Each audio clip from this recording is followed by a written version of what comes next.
विक्रमगड तालुक्यामध्ये घोटाळ्यामागून घोटाळे आता उघडकीस येत आहेत। बोगस कागदपत्रांच्या आधारे कोट्याधीश बनू पाहणाऱ्यांचे दिवस आता भरलेले असल्याने गुन्ह्यांमागून गुन्हेही दाखल व्हायला सुरुवात झालेली आहे। याच आठवड्यामध्ये बँक ऑफ महाराष्ट्राचा भ्रष्टाचार गाजला। सुमारे 2 कोटी रुपयांची फसवणूक आदिवासी बांधवांची केल्याचं हे प्रकरण आहे। त्याच्यामध्ये एक दलाल अटकेत आहे आणि इतरांची चौकशी सुरू आहे। मेन सूत्रधार अजून बाहेर आहे, लवकरच त्यालाही अटक होण्याची शक्यता आहे। त्याच्या आधी एका ग्रामपंचायतीच्या सरपंचाने काही सूत्रधारांना हाताशी धरून तहसीलदारांचेच खोटे शिक्के बनवले होते। त्याच्यामध्ये विक्रमगड पोलीस ठाण्यामध्ये गुन्हा दाखल झाला होता। त्याच्या आधी बँक ऑफ महाराष्ट्राचा गुन्हा विक्रमगडमध्ये दाखल झाला होता। अनेक प्रकरणं ही विक्रमगडमध्ये घडत असतानाच आता विक्रमगड तालुक्यातील 2 गिरणी मालकांवर आणि त्यांना सहकार करणाऱ्या अधिकाऱ्यांवर जव्हार पोलीस ठाण्यामध्ये गुन्हा दाखल झालेला आहे। जव्हार पोलीस ठाण्यामध्ये 30/11/2023 म्हणजे परवाच्या दिवशी 420 कलमांसह अन्यही कलम नोंदवून 4 लोकांवर गुन्हा दाखल झालेला आहे आणि अधिक तपास डीवायएसपी शैलेश काळे हे करत आहेत। म्हणजे खरं तर या प्रकरणाची चौकशी सखोल झाली तर याच्यामध्ये मोठमोठे मासे गळाला लागतील अशी परिस्थिती आहे। प्रकरण आहे आदिवासी विकास मंडळाच्या भात खरेदीचं। या भात खरेदी घोटाळा हा खूप मोठा आहे। याच्या आधी शहापूरमध्ये हे प्रकरण उघडकीस आलं। जव्हारचे प्रादेशिक व्यवस्थापक विजय गांगुर्डे यांच्यावर त्यावेळेस गुन्हा दाखल करण्यात आला होता। यावेळेसही या प्रकरणामध्ये हेच विजय गांगुर्डे आहेत।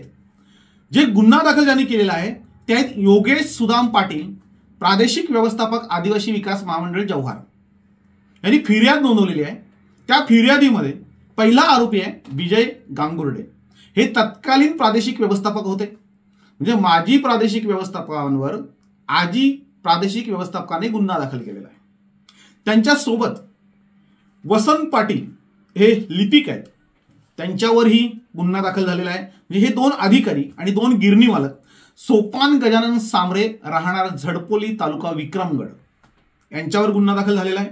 आणि त्यांच्या सोबतच नूतन शेखर सुतार राहणार सवादे तालुका विक्रमगड यांच्यावरही गुन्हा दाखल झालेला आहे। म्हणजे हे 2 गिरणी मालक आणि 2 महामंडळाचे अधिकारी या चौघांवर गुन्हा दाखल करून आता तपास सुरू झालेला आहे।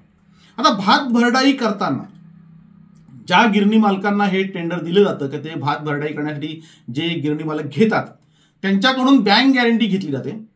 आणि ही बँक गॅरंटी म्हणजे जव्हार PWD मध्ये ज्या पद्धतीने FDR दिल्या गेल्या, कलर झेरॉक्स मारल्या, बोगस सह्या केल्या, बँकेचे खोटे स्टॅम्प मारले, तीच पद्धत बरोबर या प्रकरणात अवलंबली गेली आणि 2 कोटी रुपयांची बँक गॅरंटी दिली गेली। त्याच्यामध्ये नव्याने आलेले जे अधिकारी होते त्यांना संशय आला, कारण ज्या गिरणी मालकांनी बँक गॅरंटी दिल्या होत्या त्यांची कागदपत्रांची पडताळणी केली असता या दोघांबद्दल संशय व्यक्त झाला आणि लक्षात आलं की ह्या दोन्ही बँक गॅरंटी ह्या बोगस आहेत। FDR TDR हे सगळेच्या सगळे खोटे आहेत हे लक्षात आल्यानंतर त्यांच्यावर गुन्हा दाखल करण्यात आलेला आहे। या गिरणी मालकांच्या बरोबर ह्या 2 अधिकाऱ्यांनी संगनमत करून ही शासनाची केलेली फसवणूक आहे। अशा प्रकारची शासनाची अनेक प्रकारची फसवणूक विक्रमगड तालुक्यातील काही महाठकांनी केलेली आहे। त्याच्यामध्ये आता हे एक प्रकरण उघडकीस यायला सुरुवात झालेली आहे। खरं तर भात भरडाईचं हे जे प्रकरण आहे ते 2022-23 म्हणजे चालू वर्षातील हे प्रकरण आहे। भात खरेदी योजनेचा लाभ घेऊन अनेक गिरणी मालक हे आता कोट्याधीश झालेले दिसतात। त्यामागचं हेच कारण होतं की या लोकांनी शेतकऱ्यांची प्रचंड लुटमार केली। म्हणजे एका गोणीमध्ये जर 40 किलो धान्य घ्यायचं असेल, खरेदी करायचं असेल तर ते 45 किंवा 42 किलो घेतलं गेलं। म्हणजे प्रत्येक शेतकऱ्याकडून प्रत्येक गोणीमागे 2-5 किलो धान्य हे जास्त घेतलं गेलं। भरडाईसाठी ज्या गोणी दिल्या होत्या त्या गोणींचे पैसेही दिले गेले नाही। म्हणजे अनेक प्रकारचे आरोप होत आहेत। याच विजय गांगुर्डेंवर शहापूरमध्ये गुन्हा दाखल करण्यात आला होता आणि करोडो रुपयांचा भ्रष्टाचार उघडकीस आला होता। हीच पद्धत जव्हारच्या अनेक भात खरेदी केंद्रांवर झालेली होती आणि त्याच्यामध्ये गिरणी मालक हे कोट्याधीश अब्जाधीश झाले ते विजय गांगुर्डींच्या काळामध्ये आता सगळ्यांच्या चौकशा सुरू झालेल्या आहेत आणि त्याच्यामुळं मोठमोठे गिरणी मालक हे गजाआड होण्याची शक्यता निर्माण झालेली आहे. कारण या संदर्भात मुख्यमंत्र्यांकडे तक्रार करून या सगळ्या गिरणी मालकांची चौकशी व्हावी अशी मागणी आता करण्यात आलेली आहे. आदिवासी विकास महामंडळाच्या जव्हार प्रादेशिक विभागामार्फत आधारभूत किंमत जी भात खरेदीची होती त्या भात खरेदी करताना जे काही गैरव्यवहार झाले त्याच्यातलाच शासकीय अधिकाऱ्यांच्या संगनमताने झालेला हा एक पहिला गैरव्यवहार उघडकीस आलेला आहे. त्यामध्ये 2 कोटीचे FDR सापडलेले आहेत. म्हणजे शासकीय दस्तऐवजांची हेराफेरी करणारे अधिकारी, शासनाची फसवणूक करणारे गिरणी मालक यांच्यावर रितसर गुन्हा दाखल करून आता चौकशी केली आहे. म्हणजे ज्या पद्धतीने सगळी हमीपत्र घ्यायला पाहिजे होती ती हमीपत्र घेताना गैरव्यवहार झाले, बोगस हमीपत्र घेतली गेली, खोटे दस्तावेज बनवले गेले आणि त्याच्यानंतर हे सगळे व्यवहार झाले. ते व्यवहार आता उघडकीस आलेले आहेत. खरं तर पालघर जिल्हा हा भ्रष्टाचारांचं आश्रयस्थान आहे. म्हणजे गेल्या 5 वर्षात 63 अधिकाऱ्यांना लाचलुचपत प्रतिबंधक अधिकाऱ्यांनी पकडलेला आहे. म्हणजे अँटी करप्शननी रंगे हात त्यांना पकडल्याची साधारणतः 63 प्रकरण आहेत. याच्या आधी विक्रमगडमध्ये ठक्कर बाप्पा योजनेचा भ्रष्टाचार झाला होता, तो 78 कोटींचा होता. हे कुठलीही कामं न करता सरपंचाच्या खोट्या सह्या, पोलीस पाटलाच्या खोट्या सह्या, अगदी ज्युनियर इंजिनियर, डेप्युटी इंजिनियर यांच्या बोगस सह्या आणि सगळी कागदपत्र बोगस बनवून हे 78 कोटी रुपये ठेकेदारांनी लाटले होते. या संदर्भामध्ये आम्ही तक्रार केल्यानंतर IITची चौकशी झाली आणि IIT चौकशीमध्ये हे निष्पन्न झालंय की एकट्या विक्रमगड तालुक्यामध्ये ठक्कर बाप्पा योजनेमध्ये 78 कोटी लाटले गेले. त्याच्यानंतर शासनाने ठक्कर बाप्पा योजनेसाठी वेगळे नियम बनवले आणि आता नव्या रूपामध्ये ही ठक्कर बाप्पा योजना आणलेली आहे.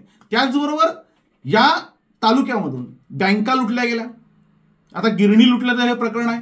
त्याच्या आधी रस्ते खाल्ले, मोऱ्या खाल्ल्या, बोगस बिलं काढली गेली.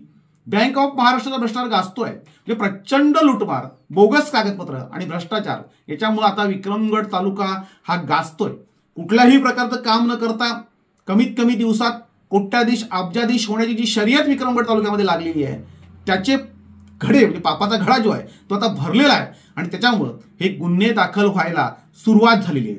भात खरेदीमध्ये ज्या पद्धतीने घोटाळा झालेला आहे त्या घोटाळ्याची मूलसूत्र ही विक्रमगडमध्ये आहेत आणि त्याची गुन्ह्याची नोंद करून तपासाची सुरुवात झालेली आहे. DYSP शैलेश काळे यांनी जर व्यवस्थित हा तपास केला तर तो तपास थेट ही बोगस कागदपत्र कशी बनवली जातात, ह्या FDR कशा बनवल्या जातात हे थेट जव्हार PWD मध्ये त्याचे धागेदोरे मिळतील. म्हणजे जव्हार PWD मध्ये ज्या काही FDR घेतल्या गेल्या त्या FDR 100% खोट्या होत्या. म्हणजे जी काही कागदपत्र त्या काळात जोडली गेलेली आहेत बिलांना ती जर तपासली गेली म्हणजे 2018 पासून 2022 पर्यंत हे प्रत्येक टेंडर ज्यांनी घेतलं होतं बिलोने म्हणजे 20% 25% बिलोनी ही टेंडर घ्यायची आणि त्याला जी काही अनामत रक्कम भरावी लागते, FDR जोडावे लागतात, त्या सगळ्याच्या सगळ्या कलर झेरॉक्स किंवा बोगस सह्या मारून त्या दिलेल्या आहेत आणि त्यामुळे जव्हार PWD मध्ये ज्या पद्धतीने FDR जोडल्या होत्या त्याच पद्धतीने हे प्रकरण उघडकीस आलेलं आहे. आणि म्हणून जव्हार PWD मध्ये 2018 ते 2022च्या दरम्यानमध्ये जी काही कागदपत्र जोडली गेली आहेत, जी काही बिलं निघालेली आहेत त्याची जर चौकशी झाली तर अनेक ठेकेदार हे जेलमध्ये जातीलच पण अधिकारीही खडी फोडायला जातील. म्हणजे या प्रकरणामध्ये जसं विजय गांगुर्डे आणि जो लिपिक होता वसंत पाटील त्यालाही आता अटक होण्याची शक्यता, त्याच्यावर गुन्हे दाखल झाले आहेत. जव्हार PWD मध्ये काही क्लर्क हे संगनमताने हे सगळे प्रकार करत होते आणि त्यांच्याच अगदीच चुकीच्या पद्धतीने या लोकांनी हे सगळे व्यवहार केले होते आणि म्हणून त्यांच्यावरही गुन्हा दाखल व्हावा. ते क्लर्क असतील, अधिकारी असतील, त्यांच्यावरही गुन्हा दाखल व्हावा आणि कशा पद्धतीने हे सगळे गैरव्यवहार झालेले आहेत, FDR कशा खोट्या आहेत याची ही चौकशी करण्यात यावी. खरं तर नव्याने चार्ज घेतलेले जे पाटील नावाचे कार्यकारी अभियंता आहेत त्या सचिन पाटीलनी कार्यकारी अभियंता पदाचा चार्ज जव्हारचा ताब्यात घेतल्यानंतर तात्काळ या FDR साठी एक नवीन नियम बनवला आणि बँकेचं हमीपत्र किंवा बँकेचं पत्र असल्याशिवाय त्या स्वीकारणार नाही असं ठरवलं आणि त्यामुळे त्याला आळा बसलेला आहे. म्हणजे प्रत्यक्षात नियम फक्त बदलला पण त्याच्या आधी ज्या गोष्टी झालेल्या आहेत त्याची जर चौकशी झाली तर हे सगळे गजाआड होतील. सध्या भात घोटाळ्याचं जे प्रकरण आहे ते मोठ्या प्रमाणावर गाजतंय. गिरणी मालक जे आहेत ते कोट्याधीश अब्जाधीश कसे झाले याची चौकशी सुरू आहे आणि म्हणूनच जव्हारमध्ये ज्या पद्धतीने गुन्हा नोंदलेला आहे त्याच पद्धतीचे गुन्हे आता महाराष्ट्रभर नोंदले जातात की काय अशी शक्यता निर्माण झाली आहे.